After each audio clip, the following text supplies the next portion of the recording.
Bonjour à toutes et à tous, je suis ravi de vous retrouver au 19e journée du courtage sur le plateau de News Assurance Pro et je suis en compagnie de Lionel Cor, sous-directeur des assurances à la Direction générale du Trésor. Alors première question Lionel Cor, on est ici dans un salon qui est dédié au courtage. Où en est-on sur les associations d'autorégulation? Merci, bonjour. C'est un sujet d'actualité. Effectivement, aujourd'hui parce qu'on est aux journées du courtage et puis parce que c'est un projet de réforme sur lequel nous continuons à travailler. Alors en ce moment, on est dans la gestion de crise, la relance de plus en plus. C'est une question de moyen terme sur lequel on va avancer vraisemblablement dans les mois qui viennent. Alors peut-être un mot pour rappeler de quoi on parle, c'est la réforme en fait, des associations professionnelles du courtage. L'objectif étant de faire en sorte que l'ensemble des courtiers bénéficient d'un accompagnement et finalement d'un kit de survie. Dans ce kit de survie, c'est quoi? C'est les aider sur la conformité dans un monde où les exigences réglementaires sont devenues plus fortes, plus précises, dans lequel on a des enjeux de marché avec des pans entiers de l'assurance qui sont en train de se révolutionner. On voit des nouveaux risques qui émergent. On en a parlé beaucoup aujourd'hui. C'était le thème de la première table ronde sur laquelle je suis intervenu sur risque pandémique. On pourra l'occasion d'en reparler. Voilà. Donc face à ces nouveaux enjeux, face aux enjeux de la formation qui va avec, qui sont une exigence désormais bien précise, les enjeux de la médiation, qui sont une exigence réglementaire depuis longtemps, mais pas encore toujours une réalité pour beaucoup de courtiers. Et puis finalement, l'enjeu des pratiques du métier, avec des problèmes qui sont arrivés sur le marché, une question qui nous a beaucoup occupé ces derniers temps, c'est la question du démarchage téléphonique, mais on a eu aussi des problèmes dans l'assurance construction, et il est important que tous les courtiers sur le terrain soient au courant des problématiques de marché pour pouvoir finalement apporter la bonne réponse à leurs clients, et c'est le rôle de ces associations qui ont vocation à les accompagner. Voilà, donc ce projet est toujours d'actualité. Je ne vais pas vous donner un calendrier, puisque ce calendrier va dépendre finalement d'une actualité qu'on a du mal aujourd'hui à prévoir. Comme je vous le disais, on a beaucoup de choses aujourd'hui au Parlement, dans le projet de loi de finances et finalement tout le plan de relance. L'objectif, c'est toujours avant la fin du quinquennat. L'objectif, voilà, c'est celui-là. Je pense l'objectif qu'on se donne au niveau du ministère de l'économie et des finances et de la relance, au niveau des députés qui portent ce projet, notamment Valéria Formuntian, c'est d'essayer de tout faire en sorte pour que les choses soient en place d'ici la fin de l'année, dans un calendrier sur lequel l'objectif est aussi de donner le temps aux professionnels de s'organiser. Il s'agit de prendre personne de court et donc on aura à cœur de communiquer avec vous. On compte sur vous en la matière pour que les uns et les autres puissent se préparer en avance de phase au moment où on va avancer sur cette réforme. Alors vous l'avez dit, on est dans une phase de relance. Il a été beaucoup question de la perte d'exploitation sans dommage pendant cette crise sanitaire. Vous avez invité les assureurs à réfléchir, à livrer des pistes de réflexion sur la mise en place d'un régime pandémique, mais peut-être même au-delà. D'ailleurs au-delà, puisqu'ils ont baptisé ce régime le régime CATEX. Ensuite, il y a une consultation publique qui a été lancée, qui s'est terminée là tout récemment, vendredi 10 septembre. Certains commencent à se dire que la mise en place de ce régime sera extrêmement compliquée, voire qu'il verra peut-être même jamais le jour. Qu'est-ce que vous répondez, vous, au ministère, à ces pessimistes? Alors, le sujet, c'est qu'il n'y a pas un régime finalement dont on discute, mais un problème et des façons d'y répondre. Et finalement, la nature de la solution, elle n'est vraiment pas décidée. On a une approche très ouverte dès le départ. Donc on a mené un groupe de travail depuis le 27 avril. Les assureurs y ont participé, vous l'avez dit, mais aussi les courtiers. Tous les distributeurs d'assurance ont contribué, mais aussi les fédérations d'entreprises, pour essayer déjà de se poser les bonnes questions et de voir quels étaient les types de solutions. Et les types de solutions qu'on a imaginées, et celles sur lesquelles on a consulté tout cet été, sur une consultation qu'on a achevée il y a quelques jours, parce que c'était le 10 septembre, il y a des solutions finalement de nature assez différente. Et des solutions de nature assez assurantielle, c'est finalement quand vous parlez de régime, vous pensez à ça. Des choses qui pourraient ressembler à ce qu'on fait pour les catastrophes naturelles, mais aussi sur d'autres risques.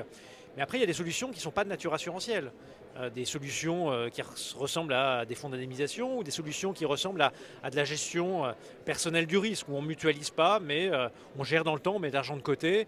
Et dans tous les cas, vraisemblablement avec le soutien de l'État. On a été interpellé dans cette crise entre cette incompréhension entre les assurés, les entreprises d'un côté qui se tournaient vers leur assureur qui leur disait « je couvre pas ».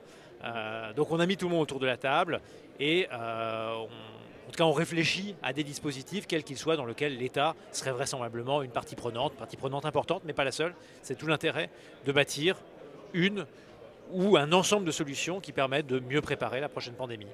Très bien. Vous l'avez évoqué aussi en préambule, en préambule pardon, sur votre première réponse, la question du démarchage téléphonique. On sort d'une année riche hein, en termes d'actualité, que ce soit en termes de sanctions. Il y a eu l'avis du CCSF le 19 novembre dernier. Il y a eu la loi dite Negelen qui a été promulguée cet été. Comment vous, au ministère, à la Direction générale du Trésor, vous suivez ce dossier? Il y a encore eu des sanctions toutes récentes là. Non, vous avez raison de le souligner. C'est un élément de préoccupation fort pour nous. Aujourd'hui, on a un petit nombre d'acteurs, mais qui se livrent à des pratiques qui sont absolument inacceptables. Certains ont fait l'objet de sanctions, d'autres pas encore.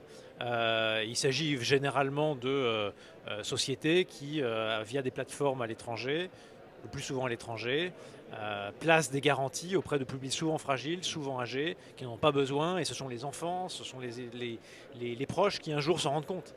Donc ça ne peut pas continuer. C'est évidemment, il y a des victimes derrière qui sont encore une fois des publics plutôt fragiles, bien souvent, et puis ça jette l'opprobre sur toute la profession. Donc on doit trouver des solutions. Ce qui est difficile, c'est que c'est compliqué de contrôler justement ces plateformes qui sont à l'étranger. On a plusieurs façons de répondre à la question. La première déjà, c'est que tout le monde soit conscient des enjeux, de ce qui se passe, de ce que sont les bonnes pratiques. Les associations professionnelles doivent y contribuer. C'est pour ça, pour revenir à la première question, qu'il faut qu'on avance sur cette réforme-là. Et puis, il y a des choses qui sont spécifiques vraiment au démarchage qu'on doit essayer de cibler. En tout cas, nous, régulateurs, on est interpellés. Alors, le superviseur va contrôler, la DGCCRF fait des contrôles, la CPR fait des contrôles, ils vont continuer à faire des contrôles. Mais nous, on se poser la question des règles. Est-ce que les règles, finalement, ne laissent pas trop facilement la place à ce type de comportement? Alors, il y a une réponse qui a été apportée avec, vous l'avez rappelé, la loi Negelen, qui encadre Blocktel. Mais ce n'est pas toute la solution. Le comité consultatif du secteur financier, le CCSF, a adopté des recommandations très importantes en novembre dernier, qui ne sont que des recommandations. Qui ne sont que des recommandations, mais qui fixent un certain nombre de règles qui nous paraissent vraiment aller dans le bon sens en matière de démarchage téléphonique. Typiquement, la vente en 2 temps. On laisse 24 heures au prospect pour réfléchir. On recueille vraiment son consentement par écrit. Donc ces choses-là nous semblent aller dans le bon sens. Mais la question, c'est est-ce que ça va être appliqué? Parce que comme vous l'avez dit, ce n'est pas une réglementation. Déjà, une réglementation, il faut vérifier qu'elle est appliquée. Mais quand ce ne sont que des recommandations d'un comité consultatif qui réunit les consommateurs, qui réunit les professionnels, encore faut-il que ce soit suivi des faits. Donc c'est normalement le cas depuis l'été. On arrive bientôt au mois de novembre, donc on va en faire le bilan. Et selon le bilan qu'on va en tirer dans quelques mois, eh bien, en tout cas, nous, on se tient prêt à agir et en tirer toutes les conséquences. À agir, c'est-à-dire éventuellement le graver dans le marbre, cet avis du CCSF dans la loi? Cet avis, d'autres types de mesures. Encore une fois, je ne veux pas faire le bilan avant de l'avoir fait. On va regarder ce qui se passe sur le terrain, la façon dont les choses évoluent. En tout cas, nous, on n'exclut pas du tout d'avoir une réponse réglementaire, voire législative. Dernier point que je voulais voir avec vous. Le 1er octobre, là, on va célébrer entre guillemets le premier anniversaire du PER, donc du plan épargne retraite, hein, qui est issu de la loi Pacte. Gros morceau de Bruno Le Maire. Quasiment un an après, quel bilan vous tirez de ce PER, sachant que le gouvernement avait des grandes ambitions en termes de collecte? Bien, le PER a représenté une petite révolution dans le paysage de l'épargne retraite, puisque pour la première fois, on a quand même fusionné tous les régimes d'épargne retraite, donc de retraite supplémentaire, en un seul régime attractif. Et ça se prouve sur le terrain, ça se vérifie sur le terrain.